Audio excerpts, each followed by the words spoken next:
Invité et interview exceptionnelle ce matin, Marine Le Pen en direct de Nouvelle-Calédonie, en déplacement depuis près de 48 heures désormais dans l'archipel. Merci beaucoup Marine Le Pen, patronne des députés Rassemblement National à l'Assemblée, de nous accorder ces quelques instants en direct sur LCI.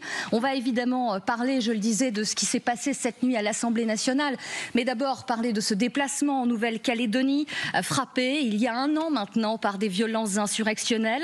On a appris, Marine Le Pen, que le président proposait d'inviter les parties prenantes de la Nouvelle-Calédonie, loyalistes, indépendantistes, à la mi-juin à l'Elysée, à la mi-juin pour se retrouver autour d'une même table et donc du chef de l'État. Immédiatement, vous avez qualifié ces consultations de mauvaise méthode, mais quand même, vous souhaitez participer à cette rencontre.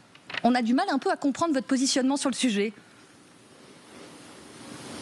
Parce que je pense que vous ne m'avez ni écouté ni lu, parce que ça n'est pas les consultations dont j'ai considéré qu'ils étaient une mauvaise méthode, c'est de tout faire tourner autour de la réforme institutionnelle. Ce que je veux dire, c'est que la Nouvelle-Calédonie, il y a un an, a vécu un véritable drame, un drame économique, un drame humain, mais que la situation budgétaire, économique et sociale de la Nouvelle-Calédonie va mal depuis plus longtemps qu'il y a un an. Depuis déjà des années, et que évoquer exclusivement le sujet institutionnel, c'est, quoi qu'on en dise, faire l'impasse sur ce qui importe aux Calédoniens, c'est-à-dire la situation économique et sociale de l'île. Quel projet, quelle filière à développer, quels investissements, quelles infrastructures. Et lorsque l'on aura réfléchi cela, alors on peut adapter qui va se charger de telles compétences dans la poursuite des accords de Nouméa. Mais on prend le problème à l'envers, c'est-à-dire que chacun est dans sa posture, ceux qui sont contre l'indépendance, ceux qui sont pour l'indépendance. Et puis ça s'arrête là, il n'y a pas de débat en réalité. Il n'y a pas de réflexion, il y a une forme de paresse intellectuelle. On ne réfléchit pas à l'avenir du territoire, on ne réfléchit pas à l'avenir de la population, on défend sa posture politique pour ou contre l'indépendance. Je pense que c'est une mauvaise méthode, voilà. Je pense qu'il faut commencer par le projet économique, et après qu'on ait réfléchi le projet économique, on dit, nous pensons qu'il faut le temps de la stabilisation économique de la Nouvelle-Calédonie, de sa prospérité, de sa relance, et alors peut revenir le débat institutionnel. Mais on s'interroge, Marine Le Pen, sur à quel titre vous participeriez à ces consultations organisées, je le répète, à la mi-juin, proposées par Emmanuel Macron. À quel titre, en tant que présidente de groupe des députés RN à l'Assemblée? Ça voudrait dire que d'autres présidents de groupe participeraient à ces consultations également? C'est quand même une drôle de question que vous posez là. À quel titre? Je vous rappelle que la Calédonie est la France. Donc à quel titre? Au titre du fait que la Calédonie est la France et que je préside le premier groupe de l'Assemblée nationale et que madame, j'ai fait 40% aux élections présidentielles dernières en Nouvelle-Calédonie et qu'il se trouve que je m'intéresse énormément à la situation de la Nouvelle-Calédonie, que j'y ai beaucoup travaillé et je crois d'ailleurs avoir somme toute un projet très abouti que je n'ai pas obligatoirement trouvé dans les différentes forces politiques à laquelle je me suis adressée. Je pense que je peux apporter quelque chose dans la réflexion sur l'avenir de ce territoire. Donc oui, je vais écrire à Emmanuel Macron pour lui demander de participer à ces consultations, à ce tour de table, parce qu'encore une fois, le Rassemblement national a des choses à proposer pour en même temps la pacification de ce débat, mais en même temps la préparation de l'avenir, à charge pour les Calédoniens, le moment venu. Moi, j'ai fait une proposition à 40 ans de pouvoir à nouveau participer à une consultation pour décider quelle forme prendra l'avenir institutionnel de la Nouvelle-Calédonie. Avant d'aborder d'autres sujets, juste Marine Le Pen, que répondez-vous à ceux qui vous reprochent d'instrumentaliser le dossier calédonien, ceux qui disent aussi que peut-être vous avez un peu trop de certitude sur le sujet? Sonia Biakesp, en réunion, vous auriez lancé essayez de douter Marine Le Pen. D'abord, est-ce que vous confirmez ces propos? Et par ailleurs, en effet, que répondez-vous à ceux qui vous font ce procès-là? Alors d'abord, j'ai en effet une certitude, c'est que Sonia Biakesp a très largement contribué à la gravité de la situation en Nouvelle-Calédonie par une forme de radicalité qui est une posture politique. Voilà, ça c'est une certitude que j'ai, en effet. Mais concevez que vous avez je peux vous dire que j'ai rencontré tout le monde. évolué sur la question, et notamment avec beaucoup plus de bienveillance avec les indépendantistes qu'il y a encore quelques années. Mais madame, vous avez une manière de voir les choses que je trouve ne pas être au niveau en fait de la situation. La réalité, c'est que nous étions contre les accords de Nouméa. Donc j'ai pas de discussion là-dessus. Je suis pour la Calédonie dans la France. C'est très clair, ça a toujours été le cas et tous mes interlocuteurs le savent. J'ai rencontré tout le monde. Tout le monde, tous les gens qui comptent en Nouvelle-Calédonie, y compris les forces vives dont on parle pas beaucoup, il faut être honnête, et à qui on laisse pas beaucoup de place. Ce que je dis, c'est que ceux qui ont pensé qu'en faisant 3 référendums, ce serait terminé, il n'y aurait plus aucune difficulté, et que ça y est, on pouvait passer à autre chose, eh bien on fait preuve de naïveté. Je dis que pour que les gens puissent s'entendre, se comprendre, travailler ensemble, c'est dans le mouvement qu'ils vont pouvoir le faire. Et la réforme constitutionnelle, c'est pas un mouvement. C'est une forme de face-à-face où chacun est assis sur sa posture. Or, le développement économique de l'île, là, c'est un sujet sur lequel l'ensemble des forces politiques peuvent travailler ensemble. Voilà. Qu'est-ce qu'on offre à la Nouvelle-Calédonie ? Quel prix de l'énergie ? Selon quelle méthode ? L'usine nickel ? Quelle stratégie ? L'agriculture, la diversification, les infrastructures d'irrigation, l'enseignement, l'adaptation de la formation aux besoins de la politique. Parce que moi, tous ceux que j'entends me critiquer n'ont pas fait, je vous le dis très clairement, une seule proposition pragmatique, claire, sur ces sujets-là. Et moi, je pense que la population de Nouvelle-Calédonie, elle attend ça. Parce que elle, je suis désolée, mais elle considère que la réforme institutionnelle, ça ne remplit pas son frigo. Et qu'il y a un chômage aujourd'hui qui monte en flèche, qu'à la fin du mois de juin, il y a le chômage partiel qui s'arrête, parce que l'État a indiqué que ça s'arrêtait, et que donc nous sommes au devant d'une catastrophe économique et sociale. Est-ce que ça ne mérite pas quand même d'être capable de démontrer les urgences ? Quant à l'accusation d'instrumentalisation, je vais vous dire, je ne vais même pas y répondre, parce que je trouve que c'est un argument indigent. Si j'écoutais ceux qui parlent d'instrumentalisation, j'arrêterais la politique parce que je n'ai le droit de parler d'aucun sujet et j'irais planter des fraises. Ceux qui instrumentalisent, c'est ceux qui prennent des postures et qui n'ont pas mené un vrai travail de fond pour offrir à la population de Nouvelle-Calédonie un avenir, un espoir. On retiendra, Marine Le Pen, le fait que vous allez écrire donc au président de la République pour participer donc à la mi-juin à ces consultations. Marine Le Pen, l'actualité aussi de cette matinée, c'est ce vote hier soir à l'Assemblée. Les ZFE supprimés, ces zones à faible émission qui interdisent aux véhicules les plus polluants l'accès à certaines grandes villes. Vote notamment, évidemment, avec le soutien de votre parti, le Rassemblement national. Vous dites quoi ? Tant mieux pour les voitures polluantes et puis oublions la santé. Vous aviez parlé d'apartheid social qui était mis en œuvre quant à cette mesure. Votre modération est spectaculaire. Justement, le sujet n'est pas celui-là. Le sujet, c'est qu'on est face vraiment à la démonstration de l'écologie punitive. L'écologie punitive, ça consiste à punir les gens qui n'ont pas les moyens d'acheter des voitures électriques. Donc, qu'on puisse éventuellement considérer que plus on baisse les émissions, mieux c'est une chose. Interdire du jour au lendemain à des gens qui n'ont pas les moyens d'acheter une voiture électrique, parce que c'est pas à la portée de tous, de pouvoir utiliser leur voiture et les condamner en fait à rester aux abords des grandes villes, comme s'ils étaient des gueux, parce que ils n'ont pas ces moyens financiers. Je trouve ça inadmissible. Je trouve que c'est insupportable. Et en plus, je vais vous dire, je trouve que c'est pas justifié. Voilà, parce que les études qui sont régulièrement utilisées par la ministre au soutien de cette mesure d'apartheid social, je maintiens, sont tout à fait sujets à caution. La France est le 5e pays le plus vertueux en matière de respect des émissions à effet de serre, de CO2, etc. Le 5e le plus vertueux du monde. Le 5e le plus vertueux, Marine Le Pen. Des restrictions économiques. Les études de Santé publique France le disent, chaque année, près de 40 000 décès prématurés seraient attribuables à une exposition des personnes âgées de 30 ans aux particules fines. Non, madame, je conteste formellement ce chiffre que vous répétez, sans probablement avoir lu l'étude que vous citez. Avec des classes populaires aussi surreprésentées, hein, selon des médecins, selon des cardiologues. Juste sur ces Français qui peut-être ont anticipé cette mesure, se sont équipés, ont commencé à acheter un véhicule électrique. Les classes moyennes, les classes populaires, il y a des mesures qui ont été mises en place par le gouvernement. Vous leur dites quoi aujourd'hui ? Mais qu'est-ce que je suis censé leur dire ? Qu'ils se réjouissent ? Qu'ils se réjouissent qu'il n'y ait pas d'apartheid social, qu'ils se réjouissent que tout le monde puisse entrer dans les grandes villes. Moi, je ne vais quand même pas être tenu pour responsable des décisions délirantes qui sont imposées par l'Union européenne et qui sont acceptées par nos gouvernants, alors même qu'elles vont à l'encontre de l'intérêt de nos compatriotes. Je ne suis pas comptable de ça. Moi, je suis comptable du combat que je mène pour eux. Je suis comptable de l'énergie, de la pugnacité que développe le groupe des députés Rassemblement National pour réussir à obtenir ce résultat. Parce que les Français sont contre les ZFE.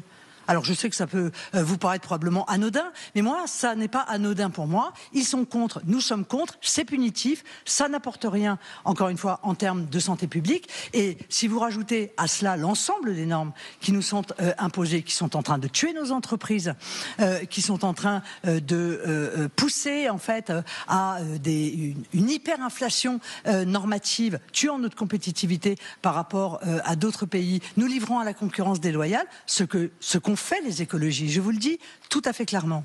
L'écologie punitive portée par les écologistes français aujourd'hui, ce sont des politiques toxiques. Et l'histoire, je pense, jugera très sévèrement cet apport négatif des écologistes à la vie publique et au bien-être des Français. Vous dites quoi à ceux qui disent que finalement c'est une défaite pour l'écologie aujourd'hui ? Non, c'est une défaite pour l'écologie punitive. Arrêtons l'écologie punitive. L'écologie punitive, ça n'est pas la défense de l'environnement. La preuve d'ailleurs, les écologistes combattent le nucléaire, alors que précisément le nucléaire est l'énergie la plus propre, la plus décarbonée qui soit. Donc vous voyez bien qu'ils sont en pleine incohérence. La moitié des émissions de CO2, ce sont des importations. Donc si vraiment ils voulaient lutter contre le CO2, eh bien, ils commenceraient par lutter contre les importations, c'est-à-dire ils plaideraient pour la relocalisation des activités. Vous voyez, parce que ça ferait déjà 50%. Bon, donc en réalité, ils sont là aussi dans des postures idéologiques et ils sont assez contents de punir les Français qui ne partagent pas leur vision. Eh bien, moi, je suis là pour les défendre, précisément. Oui, Marine Le Pen, une rapide question concernant ces agressions à l'arme blanche chez les mineurs. Un rapport a été rendu au Premier ministre François Bayrou, notamment coécrit par la vice-présidente de l'Assemblée nationale, Naïma Mouchou, Horizon et un ancien préfet, avec notamment une proposition sur laquelle j'aimerais avoir votre avis, rendre obligatoire la vidéoprotection à l'entrée des établissements, justement pour lutter contre ces agressions à l'arme blanche. Sur ce point précis, est-ce que vous dites banco? Est-ce qu'il faut le faire? Est-ce qu'il faut le généraliser? Mais, excusez-moi, mais je ne comprends pas en fait. C'est-à-dire que la vidéosurveillance va permettre de détecter le couteau qui est dans la poche de l'élève ou dans son sac à dos?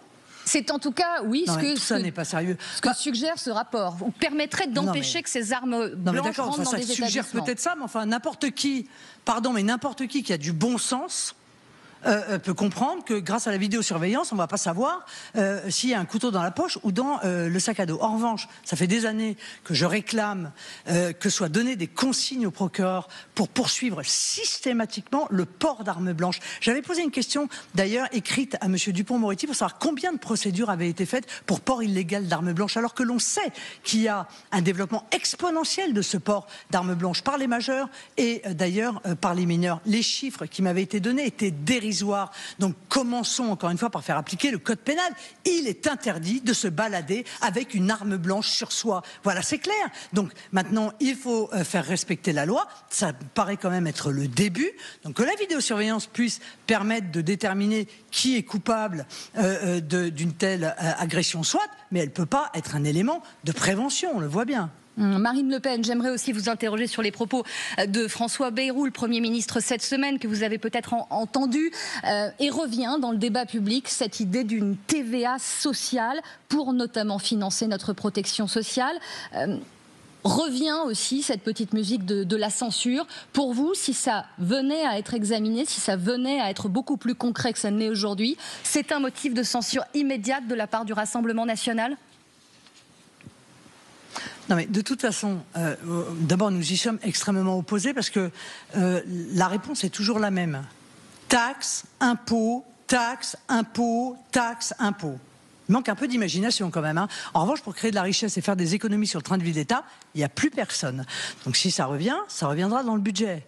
Et il est évident que si le budget est fondé sur cette philosophie consistant à taxer encore les Français, leur demander sans cesse des efforts quand l'État lui-même, dans son train de vie, n'est pas capable d'en faire, quand on continue à dépenser des sommes considérables pour prendre en charge une immigration illégale, ou légale d'ailleurs, mais qui ne correspond pas à un besoin de notre pays, ça ne va pas marcher. Voilà, vous ça ne ne marchera pas. Et si ça ne marche pas, eh bien, il se passera exactement la même chose avec M. Bayrou qu'avec M. Barnier. Si on continue à mettre des impôts sur le dos des Français qui n'en peuvent plus, nous le censurerons. Voilà, c'est assez simple. Oui, faire tomber le gouvernement de François Bayrou. Vous ne croyez pas du tout au fait que 2 points de TVA supplémentaires puissent être absorbés et que finalement le prix pour le consommateur ne soit inchangé? Vous ne croyez pas du tout à cette possibilité-là?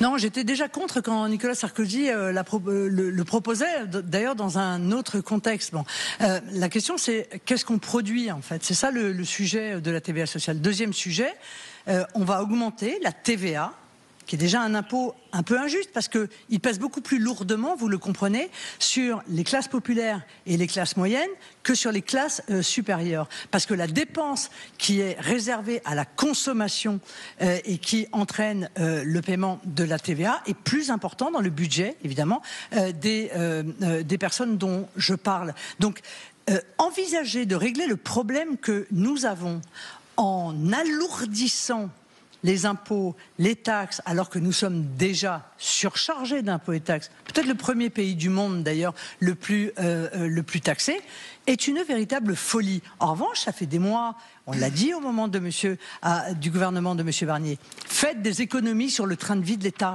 Faites des économies sur le train de vie de l'État. Or ça, il n'y a rien. Zéro proposition de la part du gouvernement Bayrou. C'est tellement plus facile de taper sur les Français et de les taper au portefeuille. Ça marche plus. Je crois que les gens là vraiment, ils en ont objectivement ras-le-bol. Et en vous entendant, on entend et on comprend que cet effort qui sera demandé à tous les Français, là aussi, dans la bouche du Premier ministre, c'est non. Aucun effort ne serait accepté de votre côté. Mais c'est quand même étonnant. Pourquoi est-ce qu'on demande toujours des efforts aux Français? On pourrait pas en demander aussi aux étrangers, non?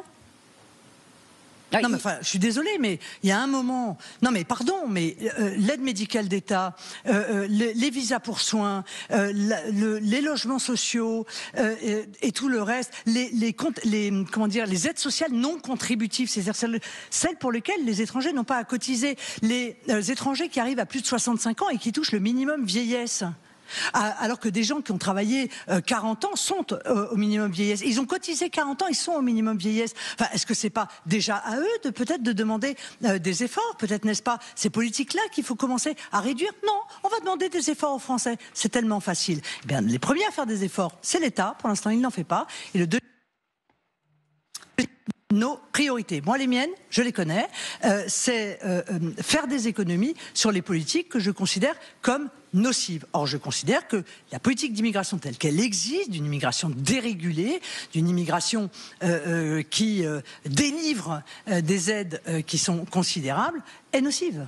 Sur l'immigration, justement, précisément, vous n'accordez aucun bon point au ministre de l'Intérieur avec ces circulaires qui visent à durcir, justement, notamment les procédures de naturalisation. Question aussi sur Bruno Retailleau et plus largement la famille des Républicains. On a compris ces derniers jours qu'ils s'opposaient farouchement à la proportionnelle, mesure pour laquelle vous plaidez. Vous avez plaidé d'ailleurs encore récemment dans le bureau du Premier ministre à Matignon. Qu'est-ce que vous leur dites sur ce point ? Alors d'abord, permettez-moi sur l'immigration, non, j'accorde aucun bon point parce que je ne vois aucune différence. Si vous voulez régulariser des clandestins au bout de 7 ans au lieu de 5 ans, si le ministre pense que c'est à la hauteur du problème, je lui réponds, c'est pas à la hauteur du problème. Nous, ce qu'on veut, c'est sortir la possibilité de régularisation de la loi. Il peut y avoir des régularisations. exceptionnelle décidée en Conseil des ministres. Mais ceux qui viennent de manière illégale doivent savoir que jamais ils ne nous mettront en fait devant le fait accompli et que donc ils ne pourront pas être régularisés. Il faudra repartir chez eux, faire la demande, comme ceux qui l'obtiennent d'ailleurs, hein, parce qu'il n'y a pas de raison qu'il existe encore cette injustice. On leur accorde ou on leur accorde pas. Et si on leur accorde pas, eh bien, ils n'ont rien à faire chez nous. Concernant les LR, ils sont contre la proportionnelle parce qu'ils sont pour la défense de leurs intérêts personnels.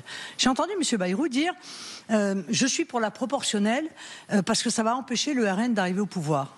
Quelle grande âme! Oh, je vois que l'intérêt des Français prend une place considérable dans l'esprit de notre Premier ministre.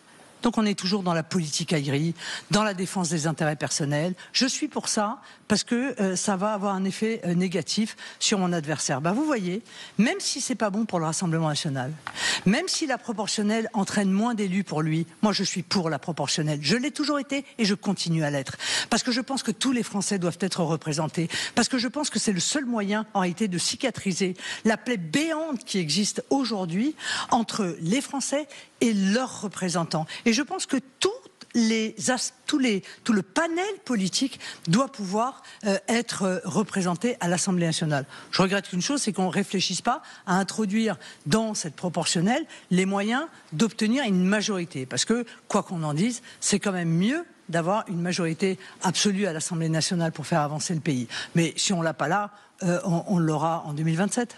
Oui, 2027 justement, Marine Le Pen, parlons-en. Cette interview de Jordan Bardella à Valeurs Actuelles, il le dit, je jouerai un rôle important dans la prochaine présidentielle.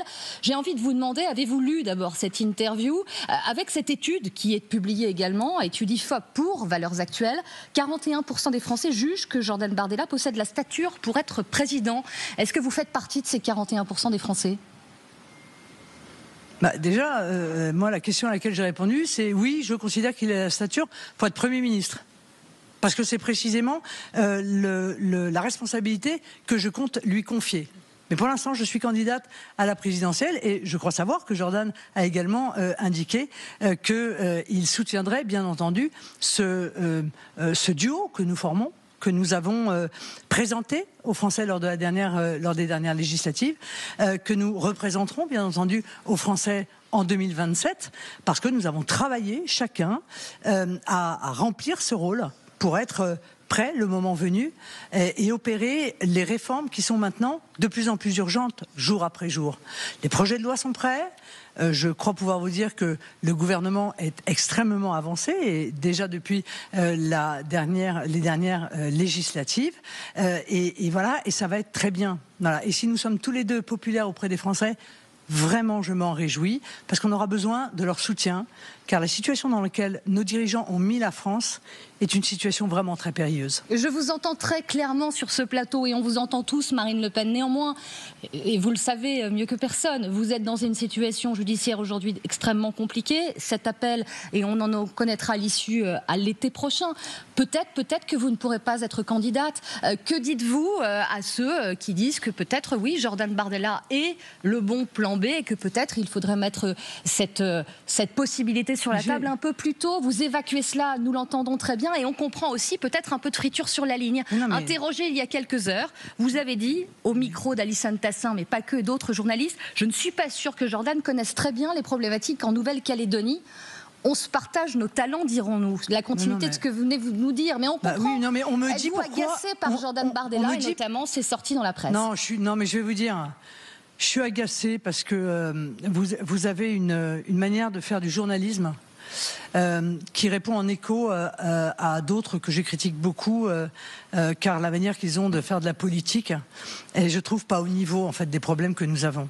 Vous voulez créer un coin entre Jordan et moi? Vous n'y arriverez pas. Voilà. On me dit pourquoi est-ce que Jordan n'est pas avec vous? C'est parce que moi je suis un très bon connaisseur de la Nouvelle-Calédonie. Il est évidemment un très bon connaisseur d'autres sujets. On se partage le travail. C'est d'ailleurs ça qu'on offre aux Français. C'est un partage du travail, chacun dans ses compétences. Et je trouve que c'est très bien. Mais j'ai aucun problème avec ça. J'ai été la première à le dire. J'ai été la première à dire, regardez comme nous sommes heureux, regardez comme nous sommes chanceux, regardez comme nos électeurs sont chanceux. Ils ont 2 potentiels candidats, alors que dans l'ensemble des autres partis, il y en a soit 2000, soit 0. Voilà. C'est donc, si je ne peux pas être candidate, je l'ai dit très simplement et très facilement et sans aucun agacement, évidemment, que Jordan Bardella sera candidat à la présidentielle. Mais permettez-moi d'espérer qu'avec le combat que je mène, je puisse être candidate, car je serai candidate à la présidentielle. Voilà, j'en suis convaincue. L'avenir me donnera peut-être tort, mais laissez-moi penser qu'il me donnera raison. Et votre message est parfaitement passé. Peut-être une toute dernière question quant à peut-être son envie d'une union des droites. En tout cas, c'est ce qu'on comprend dans ses propos et cette interview. Il le dit, croire à l'idée de faire cause commune avec un peuple de droite orphelin d'un chef et qui partage une grande partie de nos valeurs. Ce sont ses mots. Vous avez toujours refusé cette idée. Est-ce que la poutre travaille, comme dirait l'autre ? Non, enfin, on a toujours refusé cette idée. On imagine bien que les électeurs LR qui sont passés avec ce mouvement politique de Carib Ancilla sur un certain nombre de sujets régaliens se sentent plus proches du Rassemblement national qu'ils ne se sentent proches du Parti socialiste. Ça me paraît être une évidence. C'est pas l'union des droites, ça. C'est le fait de leur dire, écoutez, plutôt que de prendre des gens qui disent la même chose que nous pour nous empêcher de le faire, venez donc participer à la victoire de ceux qui mettront en œuvre les réformes qui sont utiles. Mais moi, mon objectif, c'est pas l'union des droites, et c'est pas celle, d'ailleurs, c'est pas l'objectif de Jordan, c'est l'union des Français, c'est l'union des patriotes. En fait, pour obtenir une majorité de gens qui partagent en réalité la vision que nous portons, qui viennent de droite ou qui viennent de gauche. Moi, je suis élu dans une circonscription qui a été socialo-communiste pendant 80 ans. Vous voyez, donc a priori, quand même, les électeurs, ils venaient de la gauche. Je suis navré de dire que on va pas les écarter en disant non, on fait l'union de la droite. Je n'y crois pas à l'union de la droite. Voilà, je n'y crois pas. Je crois à l'union des Français. Je crois à l'union des patriotes. Je crois à l'union de ceux qui veulent sortir la France par le haut. Pas ceux qui veulent aller en arrière parce que c'était mieux avant, pas ceux qui veulent aller bêtement devant sans même savoir quelle direction prendre. Je pense qu'il faut emmener la France en haut. C'est ça mon objectif, c'est celui de Jordan et on va le faire ensemble.